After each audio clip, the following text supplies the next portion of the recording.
Recording now, and it's over to Tim. Hey, Welcome. excellent. Right, so hopefully you can see my Yes, screen. we can do. Excellent, excellent. All right, so welcome to sales training, building a sales strategy. Okay, so what is a sales strategy? So it's really what are we going to do, or it's how to define our approach to going out and selling. How can we position our company and our products such that people can understand what we're doing, and in essence, it defines why you're doing it, right? So that it is different from a plan, right? And so a sales plan is what you're going to do, right? But the strategy is why are you selecting to do those things, right? It's a really important thing to do. You cannot possibly run a business without one, because you cannot possibly go and talk to every single customer that you could possibly have. So, you know, unless you've got an infinite sales team, you can't possibly talk to every customer. So you've got to work out which ones am I going to go and target? How am I going to go and do that? Right? And it's really got to be based on all the information that you have on terms of the customers and the market, what it is that you're selling, right? So in essence, your sales plan is what you're going to do, and your set strategy is why you're going to do it. So your plan might be, I'm going to go into every single business on Dorking High Street, and I'm going to talk to the managing director, and I'm going to tell them why, you know, what I do and why it's of use to them, right? And then we'll take each interaction from there, right? So that's our plan. Our strategy basically defines why have we picked Dorking High Street, why are we going to go and talk to every shop owner, and what are we actually going to say to them when we get in there, okay? So the plan is derived from the strategy. So the strategy has to come first. And so that's what we're going to go through the next 20 minutes or so. So the first thing to decide when you're going to do a strategy is, why are you doing it, right? There's no point starting the process if nothing has changed. You know, if you're being immensely successful and making lots of sales, right, my advice is carry on doing what you're doing, right? If things are not going so well, you might need to change things. If you've got a new product, you might want to change things. You might lose a major customer and think things aren't going so well, I need to change things. It could be that you've just got a new sales manager or a salesperson, and they come in with some new ideas, and you think, oh, maybe it is time that we looked at what it is that we're doing and made a change as a result. But you've got, you know, the current pandemic could be a reason for changing what you're doing, right? There can be external influences on your sales strategy. So you've got to understand where you're coming from, right? If you don't know where you're coming from, it's hard to know where you're going, right? But so the first point is that, and for a lot of people that can be a blindingly obvious thing, but you know, when you've been going for some time, you do need to think, what is it that's changed that makes me want to do this? Okay. Second thing is to understand what you're actually selling, and that might seem like an obvious sort of thing, and that you would know what it is that you're doing. But for a lot of it, and if you're just selling a single product, you know, it's fairly obvious. So if you develop a boutique gin, for example, right, it's clear and obvious that you're selling gin. If you're an independent financial advisor, then actually what you're selling is slightly different. It or could be very different. You know, you could be selling mortgages, you could be selling, you know, pensions advice, you could be selling insurance, all sorts of different things. So you've got to be clear what it is in your mind that you're selling. And it's equally true that each product or service that you've got maybe requires a different strategy. So, you know, the things that you're going to go and sell, you know, a mortgage broker is going to target a different group of people from a pensions advisor, maybe. But they both be in the same company. So you've got to think, what is it that I'm selling? And do I really understand what it is that is? When I started my sales consultancy, there was a whole range of things that I could do. And I sort of dabbled in various things through that process. And I've kind of narrowed down what I've sold over the years to a very specific set of things, so that it's much easier to focus on those things. When you have a very diverse portfolio of offerings, it can be difficult to focus on any one of them, and equally it can be confusing for your customer. So it's really important that you understand what you're selling. Okay. The next thing is, why is that value to the customer, right? There is a difference between what you sell and what your customer buys, right? Okay, so we've got to think about, what is the customer going to get as a result of buying my product or my service, right? How does it change their life? How does it change their business, and such like, right? So we have to think about this from the customer's perspective. So again, if you're selling gin, right, your customer's not really buying the gin, right? They're buying an experience. They're buying a feeling of release. They're buying a pleasant way to start an evening, right?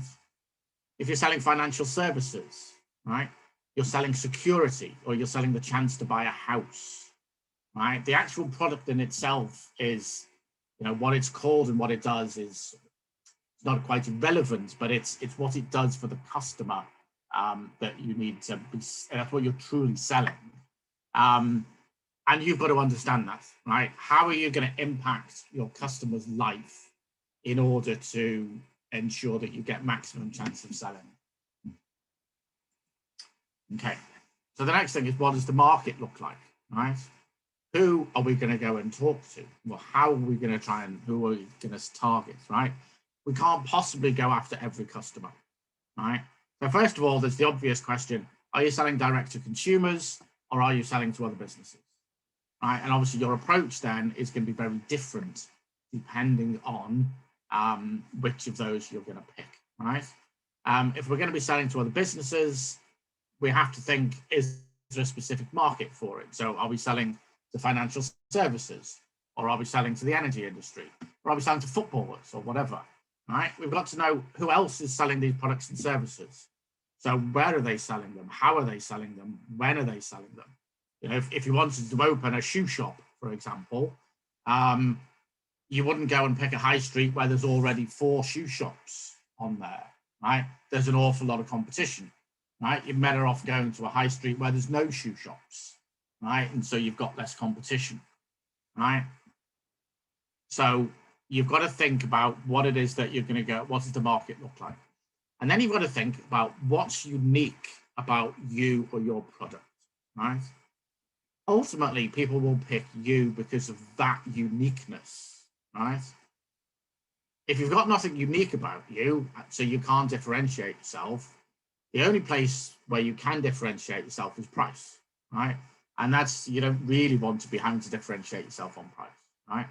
So if you think, I'm going to use gin and financial services all the way through, just because they're kind of easy to, 2 different sort of things to talk about. So if we're selling gin, right? You might think, well, gin is gin, isn't it? Well, it's not, because you've got all the different flavors that you've got.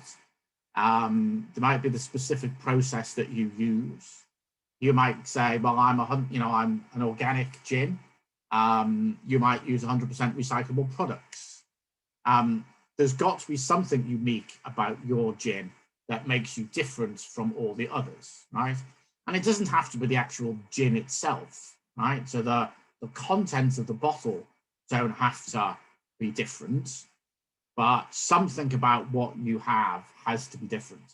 So the fact that you used all recyclable products and you were carbon neutral and such like will appeal to a certain group of people.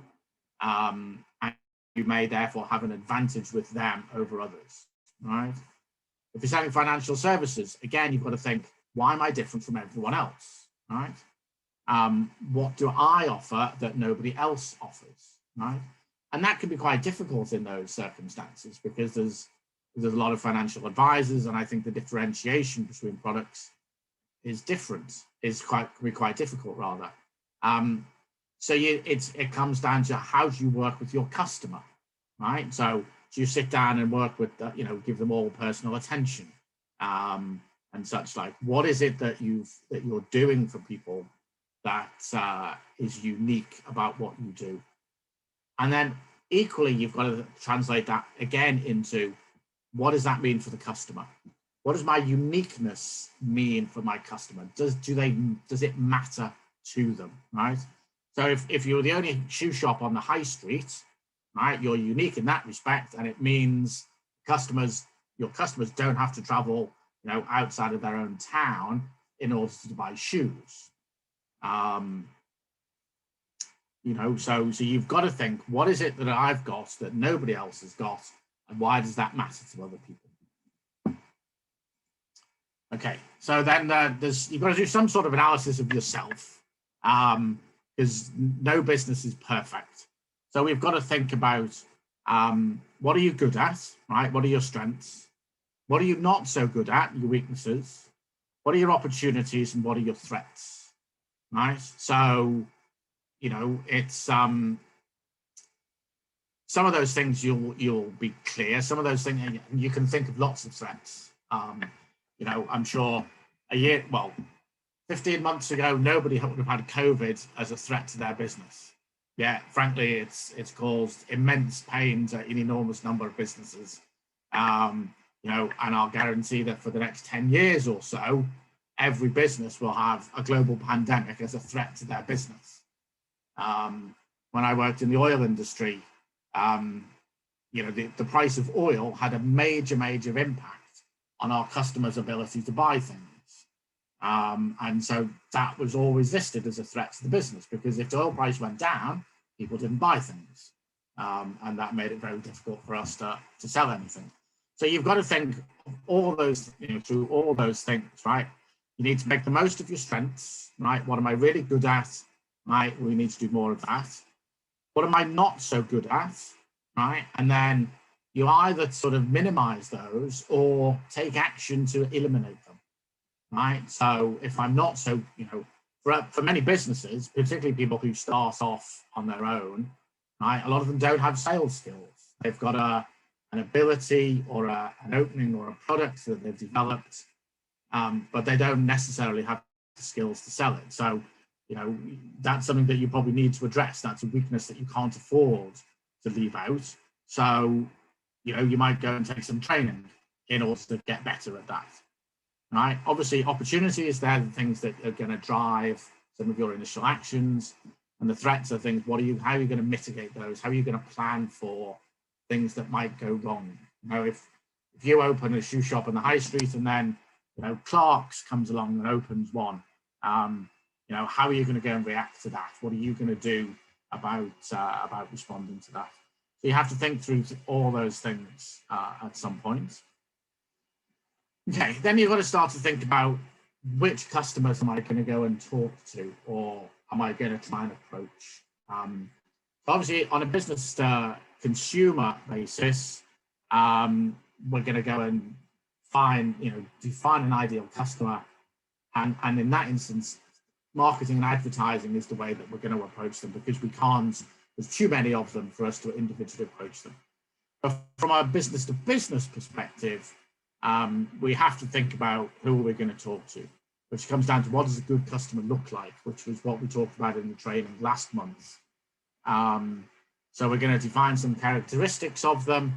We're going to want to know and then we're going to start to list out who they are, what do we know about them, why might they be interested in our services, who do we know that works there, so that we can approach them, and how are we going to go about approaching them, right? There's lots of thoughts as to how are you actually going to start, and that's effectively the start of your planning process, right? Who are we going to go and talk to, and what are we going to go and say to them, right? If you're a gin producer, right? You're not going to approach each individual supermarket. You know, you're not going to go around to every different Sainsbury's in the whole of the Southeast and ask them to stock your gin. You're going to have to go to the buyers in head office in order to ask them to stock your gin, right? You could go around every individual supermarket, but the chances are they're all going to direct you to head office. And even if they had buying authority for their store, that's an awful lot of stores to go around, right? Whilst it'll take longer to go by a head office than any one individual store, you're getting a much greater impact by going to the head office, okay? If you're a financial advisor, you're going to think, right, who do I want to work with? Am I going to work with individual people? Am I going to go and try and target small companies who don't have their own financial people to help with this sort of thing, right? If you're going to go and talk to individual people, how are you going to identify them, right? What are you going to go and do? And I think the reason why a lot of financial advisors go to networking meetings is you can't possibly identify them. So you just want to try and meet as many people as possible and sort of spread your network in that way. But how you go and approach your customers is something that you absolutely have to think about. Okay, so then the customer issues, right? Why is the customer going to be interested in your product, right? And the critical thing to remember is the customer is buying the solution to a problem, not the product, right? So in order to be able to sell something, you have to be able to identify that problem first, right? So you've got to go and say, what problems might people be having that will be solved by buying my product, right? And how can I therefore position my product or my company as the best solution on that, right? So our gin producer obviously sells to a supermarket or an off license, not actually to the end user. They don't sell it directly to the person who's going to drink the gin, right?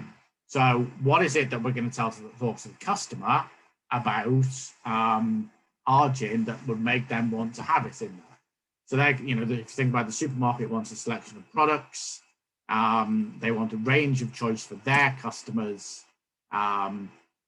so that they're tempted to use their supermarket more, right? For someone selling financial services, it can be difficult to identify those sorts of people that need it, right? They don't walk around, down the street with a sign saying, I don't have a pension, right? So how you identify them can be difficult. But, you could say, well, anyone without a pension is in need of some sort of advice. So, but we've got to find a way of identifying who those are, okay? The next thing, and this is probably one of the most critical things that you have to think about, is that why should the customer change from doing what they're doing today to doing something different with you, right? The fact, the vast majority of us, whilst change is inevitable and is happening around us all the time, we don't really like it very much. We are fairly resistant to change. And if you want somebody to use your product and not someone else's, you have to actually ask them to change, okay? So if you think about somebody who buys gin, right? They've probably been buying the same brand for years, right? I've always bought Gordon's gin, I'll always buy Gordon's gin, right? So if you've got your brand new gin product, how are you going to persuade that person that they should change and drink your gin as opposed to Gordon's gin? What is it that you can say that will motivate that customer to change, right? If someone's already got a pensions advisor, why would they change to another one, right? What can you say that will persuade somebody to say, do you know what? I clearly need to change and do something different and use this pensions advisor or whatever it is that you're selling, right? So why should somebody change? And what will the end result look like once they have changed so that the person can understand what that transformation is that they're going to go through? And if you don't think that through, you are going to lose lots of opportunities, because you can talk to somebody and go, I've got all these amazing products, aren't they fantastic? And someone will go, yeah, that's absolutely fine. And yes, they are. They're really, really good, but I've got one of everything, right? You've got to think, why would they change to use yours? Next thing is proof, or the final thing really is the proof, right? How can you prove that you can do what you say you're going to go and do, right? So for your gin person, it's the taste, clearly, right? So you might offer people a taste. You might set up a booth in a supermarket and say, taste my new gin. Here's, you know, have a taste of it and then buy some. How, if you're the financial services advisor, you know, you might provide, you know, statistics that demonstrate how much, you know, the pensions under your control have grown over the last 5 years, or you might provide quotes from satisfied customers that say, you know, they provide a really good service, you know, really personable, etc., etc. But you've got to have something that proves you can do what you say you're going to do, because whilst we all, in effect, make a lot of decisions emotionally, right? At the end of the day, logic will cut in, and logic demands proof that you can say what you're going to go and do. Okay. So all of that is our strategy. That all defines why are we going to go and do something. Then you need to make a plan, right? That says what you'll do, when you'll do it, and how you'll do it. And as I say, that comes from, here's all my understanding of everything. Here's what I've defined as my customers. Here's how I'm going to go and approach them. And that's it. That's pretty much how you do it. If anyone's interested, more than happy to have a chat with people. My contact details are on there. You can book time in my calendar directly off my website. I've got another couple of training courses coming up at the end of April. The 60 seconds and 60 minutes is the pitch. How to make a successful pitch at the start of a networking meeting. How to get through the front door is how to approach customers straight up, you know, cold calling effectively.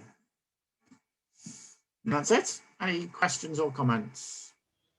That's great, Tim. Thank you very much indeed.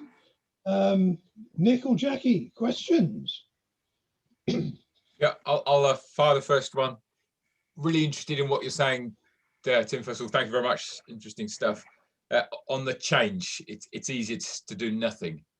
Are you noticing changes in what makes people change, or thoughts? Do you have any particular thoughts on what works? Because we're continually bombarded with, hey, you should do this, or your life is going to be terrible from here on in if you don't get this link and do this. Yes. Or even very, very good products that we've heard about for years, or services that we didn't do anything with, and eventually we did, and we go, oh, I should have done this ages ago. And I'm fascinated by this idea of what actually triggers the change. Yeah. I'm interested if you could sort of comment, and particularly in the current world, year of pandemic and all sorts of things. What are the kind of triggers there? It is interesting. It's as I've developed my training over the years, I've come to realize that this is the most crucial thing. Now, I can go up to anybody and go, I've got this great product, and they'll go, yes, you have, thank you very much, but I'm not interested, because you haven't made the case for change, and that has to come first. From a company's perspective, there's lots of things. So, you know, changes in technology drive change. So just the fact that we've got smartphones, right? All of a sudden they existed, and that changed the way people worked, and therefore, you know, everybody therefore had to have one, because otherwise you were left behind. You know, so what the competition is doing, regulation is an enormous one for driving change.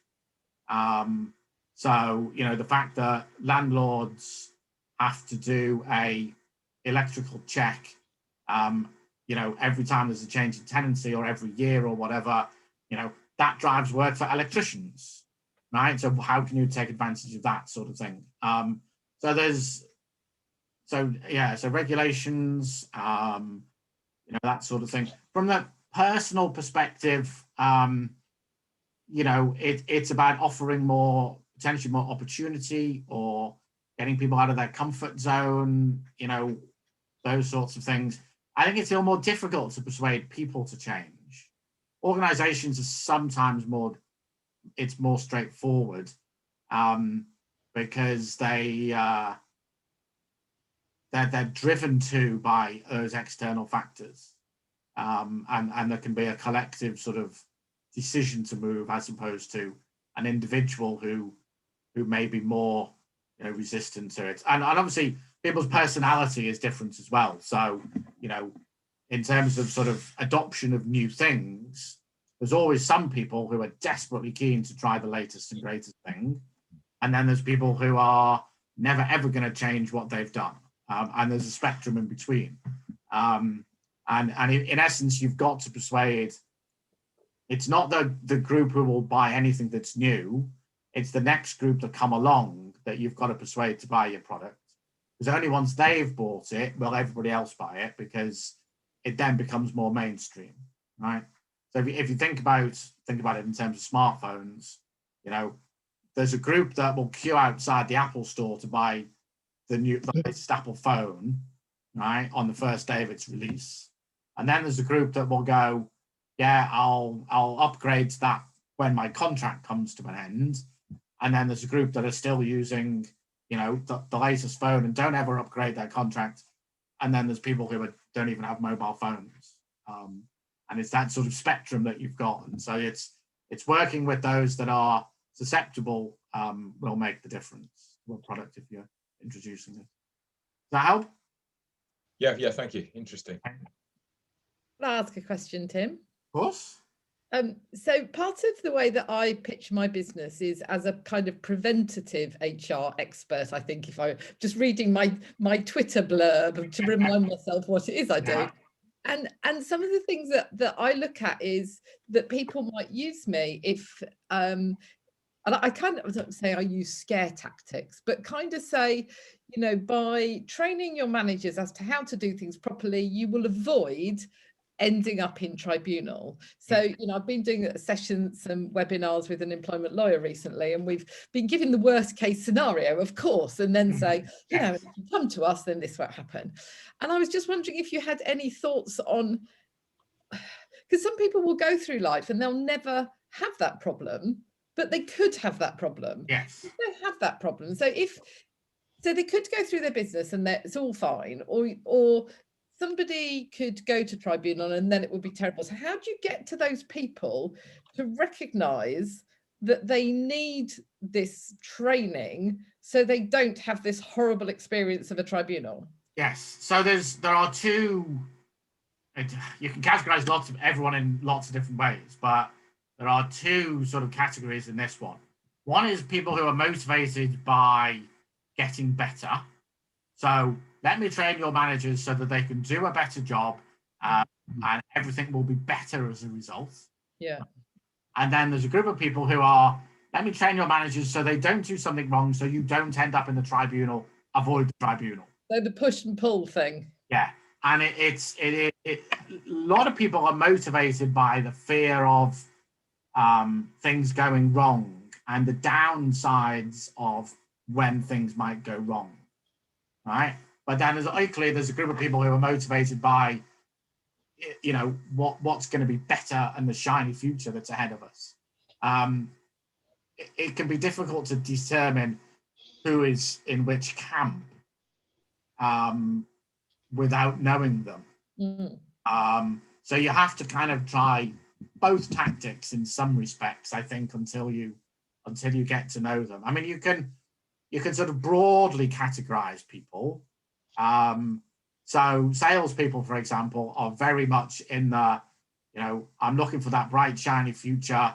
I don't care about downsides. I just see everything being great in the future. I imagine HR is possibly more the other way, because, whilst yes, they obviously want to support everyone to get better, it's also their job to make sure that you don't end up in those tribunals. So it could well be a good tactic for you to talk about it and stress, here are the, if you don't change, here are the impacts on your business. And again, regulation and all those possible problems can come into it. So then you've got to say, well, you know, have you taught your managers how to deal with this situation? Taught your managers how to deal with this situation, right? If they get it wrong, here are the implications of them getting it wrong. And that's what I do, quite a lot of stuff on social media that looks at those kind of things. I mean, take somebody else's article and kind of, you know, adds to it. Yeah. The other interesting thing about your session, and it was very useful, thank you, is that Nick will laugh at this, because Nick and I spend many hours teaching apprentices how to do SWOT analysis on various different topics. And it's funny because I was just looking at it yesterday, and have I ever done a SWOT analysis on my business? Never. But I spent hours teaching other people how to do it. I think it is an important thing. You know, you've got to think, what am I good at? What am I not good at? As much as anything, you know, and it's one of the most frustrating things about being a sales trainer is that I look at an awful lot of people who run a business and have to sell, because that's what, you know, as individual business owners, you have to sell. And I look at them doing it appallingly badly, but they're not interested in knowing that they're doing it badly. You know, and that's, so it's frustrating for me to see people doing things badly and not accepting help. But yeah, if you have to look at yourself and say, what do I do? What do I not do? And therefore, what you know, how can I minimize those things, or can I get help in that area? You know, and such like. It's almost, I've kind of reflected over the last few years, and it's almost as if there should be a mandatory training for anybody that decides to jump ship from corporate and thinks they can run their own business. And it's only over the years when I've realized, oh, I don't know how to do this, I don't know how to do this. And it's almost as if you have, you know, because you wouldn't be an accountant unless you were qualified, would you? So what makes you think you can run your own business without knowing all the things that you need to do? Yes. And there are an enormous number of things that you need to know. Yeah, and there are some people that focus just on training people who run their own business, especially within the HR agenda, which is really interesting. But somebody should have made me do a proper training course before I started. So I'm just kind of pick up on it afterwards. Part of the issue is that people just don't recognise what's involved. And one of my backstories is that for 2 or maybe 3 years, I was delivering seminars for unemployed people who were thinking about running their own business on a Job Centre Plus contract. And my start, you know, I inherited a curriculum and resources and so forth, which I then added to. And I brought up to date my story about the person next door who decided that they were going to set up in business. The original story goes back to the early 90s, when the majority of people in the building industry were directly employed. And along came a recession, and all the household name house builders and so forth laid everybody off. And so if you imagine your 2 doors down the road from you is a brickie who realised that, you know, they needed to keep the roof over their head. Nobody was offering them work, so they better go and run their own business. And what you then discover, of course, is that unless you're just wanting a garden wall built, there's probably no job going that only requires a bricklayer's skills. And so the bricklayer starts to have to bring in other skills or learn other skills to do the work. Well, the bricklayer working for the house builder was really fast, but somebody told him where to lay the bricks. They provided the bricks, they provided the mortar. All they had to bring was their trowel and their hod. And all of a sudden, they've got to organise all of this themselves. Worse, they've got to go and find their own customers and persuade them that by comparison with anyone else they might come into contact with, you know, they should use me to do the job. And then, of course, I've got to make sure the job is, you know, I've got to produce a costing for this, a pricing. I've got to send out an estimate. I've got to do some more persuading. I need to plan it, manage everybody doing the work, make sure the job is done on time, on budget. And then I've got to write out an invoice and get them to pay. And all of these are skills outside the skills that the bricklayer had to start with. And that's why what you tended to find was that the people who gravitated to being able to do this became the people who ran SME building businesses, and everybody else was working as a labour-only subcontractor. And for the purposes of the workshops, I took it a stage further and imagine that the person you're talking about is a senior architect with Foster's. And they had one too many arguments with Norm, who said, well, maybe you would want to look at doing something different, being careful to avoid any potential constructive dismissal claim. And so the architect thinks, well, I'm senior architect with Foster's, I'll set up my own business. They didn't think about the process they went through when they joined Foster's. So they answered an advert that was, you know, created by people who were good at doing advertising and understood the HR complexities of a recruitment ad. They went to an interview, again, process, procedure, HR. They were given an offer and a contract. They accepted it. They arrived, and on their first day, they were given a laptop and a login and a smartphone and whatever else that was all produced by the IT department. Of course, they never actually worked on a project on their own. There were always other disciplines involved. And somebody at some point had to come along and say, yes, this work's been done. And accounts had to invoice it and get paid. And of course, actually somebody paid them a salary. So there was a payroll department there somewhere. And if you think about it, everyone who sets up in a small business is going to end up potentially, and this is the worst part of it, being all of those things to their own business. And my mantra is, I believe, completely pointless to try and teach everybody all the things that they could need to do for their own business.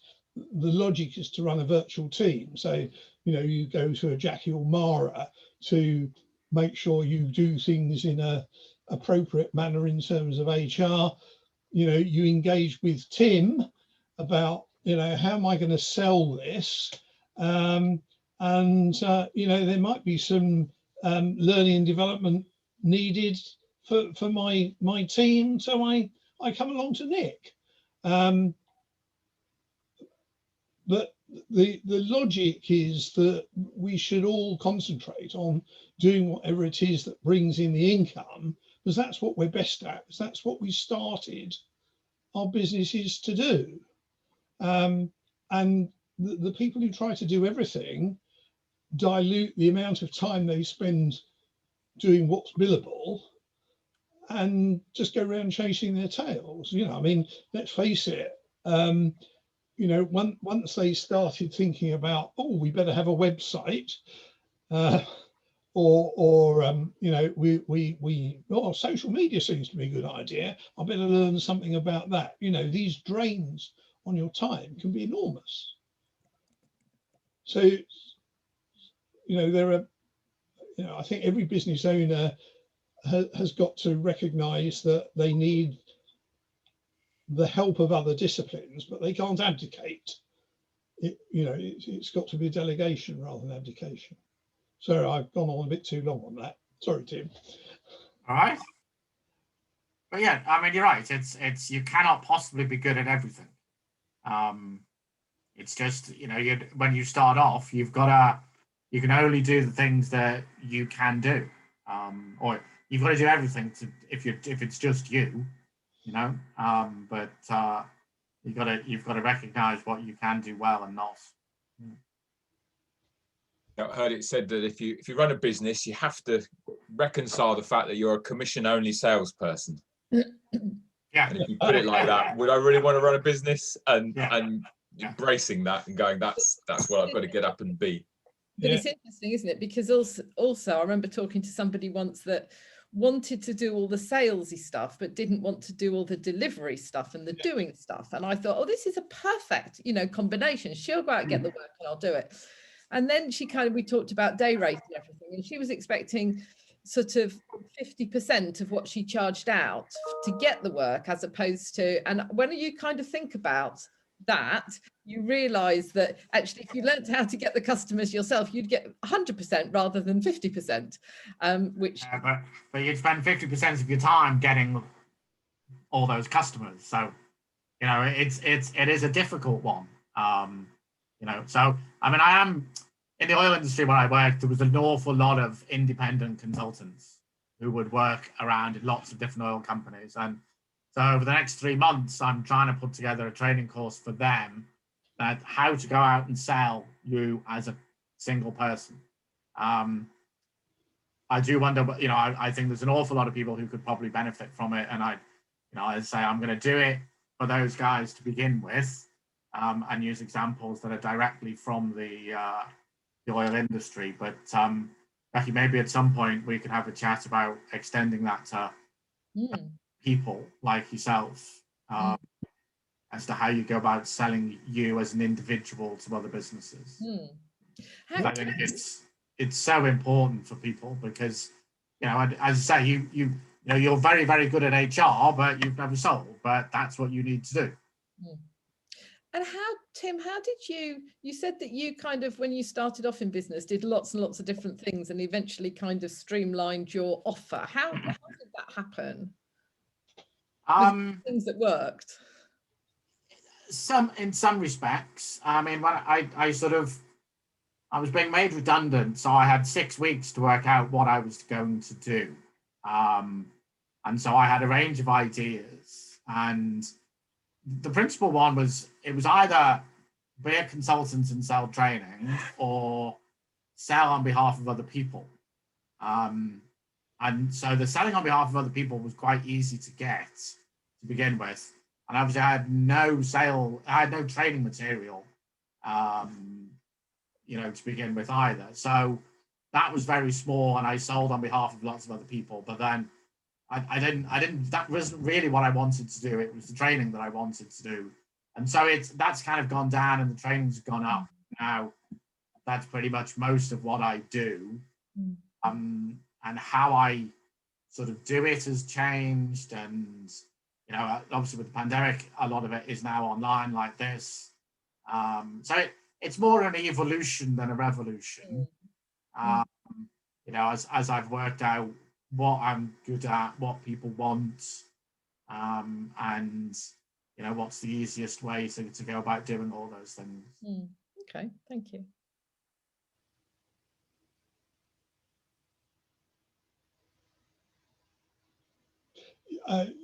At a much earlier stage, Tim, you were talking about some things you say to people, and I remember somebody I knew well turning around and saying, if someone can respond "so what" to what you say, then you've not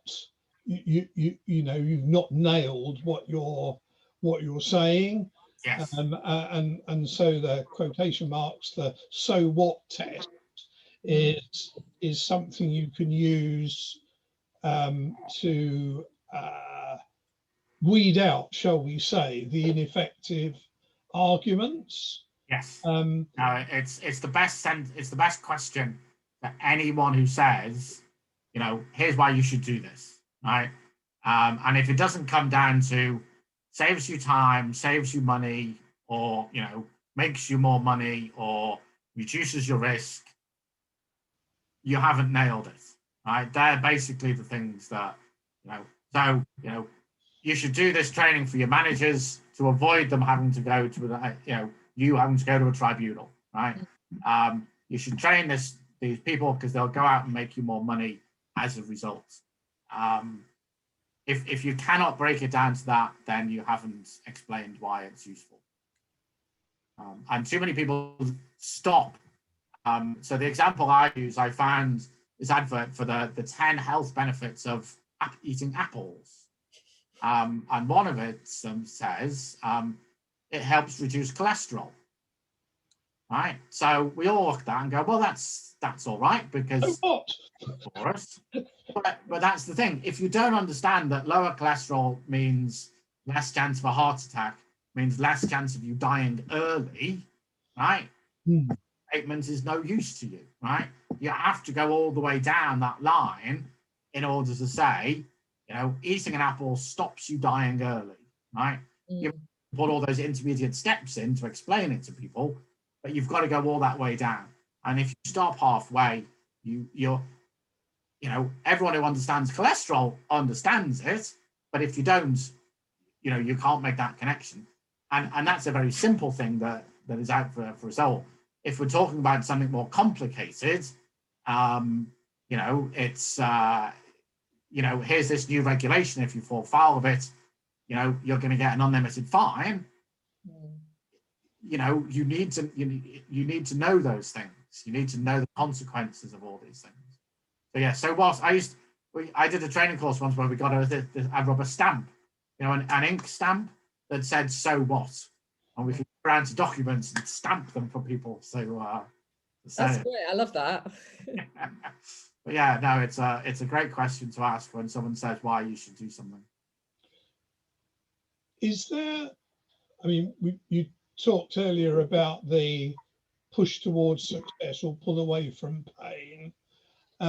Is there mileage in trying to find both a pain and a success example for something you're trying to put across? I mean, the thought occurred to me that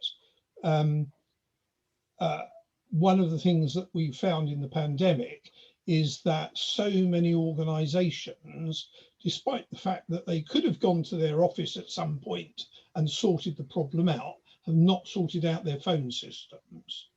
You know, there are perhaps fewer businesses now where you get nothing when you phone, or a recorded message which says everyone's working from home. I'm sorry, please go away. Yeah. But there were businesses where I had not expected to get one of these gormless messages, because I felt that the person I knew who ran the business would never have allowed that to happen.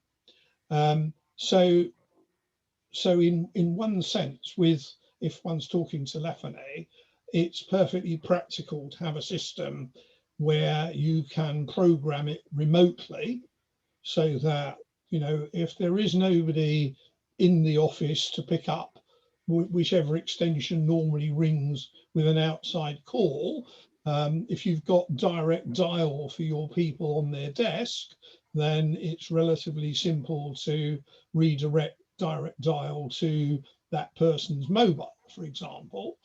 And in one sense, the pain is, how do you deal with all these missed phone calls and avoid the loss of opportunities? And the other side is that if you got this right, then business would not drop off to the extent that it might have done otherwise. I mean, there are probably better ways of expressing it, but is that more powerful than just talking about what doesn't work? I think it depends on what you've got. You know, as I say, that you never quite know which type of person you're going to be dealing with. So having both, if you can do that, is a great thing. But you've got products, you know, like insurance or first aid training, that you only ever buy them, but you never ever want to use them. Yes. You know, so you can only ever put the pain in there, you know?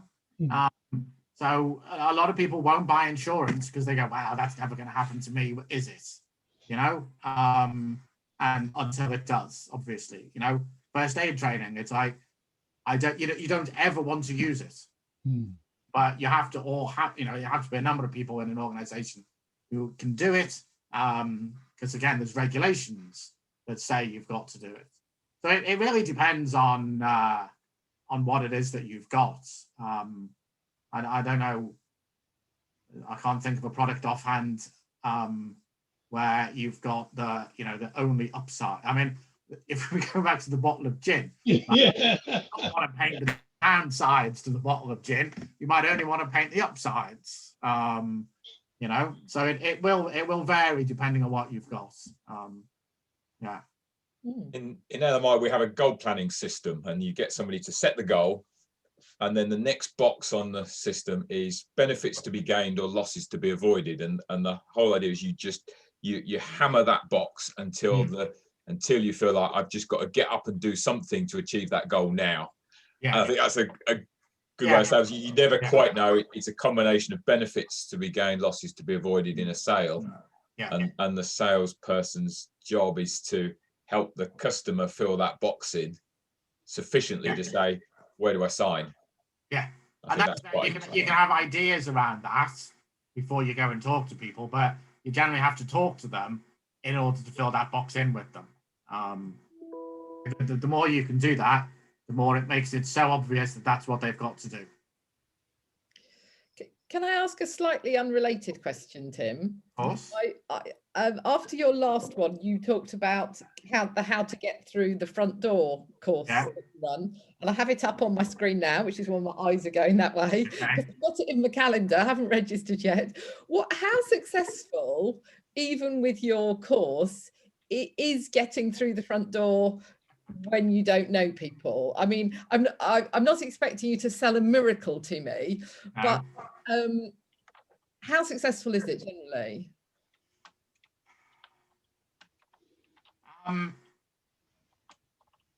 I would say by taking it, you might go from like 2 in 10 to 3 in 10 positive responses. I'm not going to suggest that you're going to get 10 out of 10, right? Because I'm not coming then. I'm just not. I'm not paying 20 quid. I'm just not. You've got to effectively come at a time where your customer is receptive to that message. Yeah, absolutely. Yeah. And you can hone that message and make them think more about it. But you're not necessarily going to catch them all at the right time.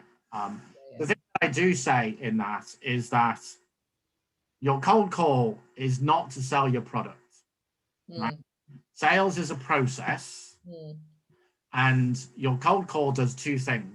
You've got 30 seconds to get them to stay on the phone, right? And then about 2 minutes to sell what your next step is, which generally is a meeting to talk about what it is that they are trying to do and what's stopping them doing it, right? And then you might have a few more meetings, and then you'll make a proposal, and then you might revise the proposal, and then you'll sign off, and then you'll do the deal. But you don't sell your product until you get to that proposal stage. You're always selling the next stage. And so the trick with your cold call is not to say, I've got a great product, would you like to buy one? It's, you've got a potential problem, I can help you solve it. Yeah. Right? And I mean, I suppose I go on the theory that that if you're going to do it, any chance is better than no chance at all, I guess. And I think that where I come from, many years in corporate, I have this aversion, people ringing me up and saying, oh, how's the business doing? Well, I don't even know who you are, and asking me how the business is going. Why would I tell you? Why would I even myself? So I have this mental aversion to anybody overtly trying to sell me something. So I would be really keen to understand how you can do that without, hi, I know you don't know me, but how's your business going? Yeah, no, and that's absolutely not the right question to ask at the start. Absolutely. Oh, good. I'd hate to waste my 20 quid and be told that that's the way to do it. Yes. I think just to pick up on something you said, Tim, if you can take someone from 2 in 10 success to 3 in 10 success. That doesn't sound very much, but it's actually a 50% improvement. And if you can improve your process in any shape or form by 50%, the benefit of doing that is enormous. You know, the science of marginal gains is an absolute classic, and Team GB cycling is probably the pinnacle of its application, where everybody was tasked to think about anything they could think of that could improve ultimately their performance. And the one that made most impression on me was the idea that if you're going to be going away for a competition, you took your own pillow with you. And the logic was that by sleeping on your own pillow in the hotel that you stayed at, you would sleep better.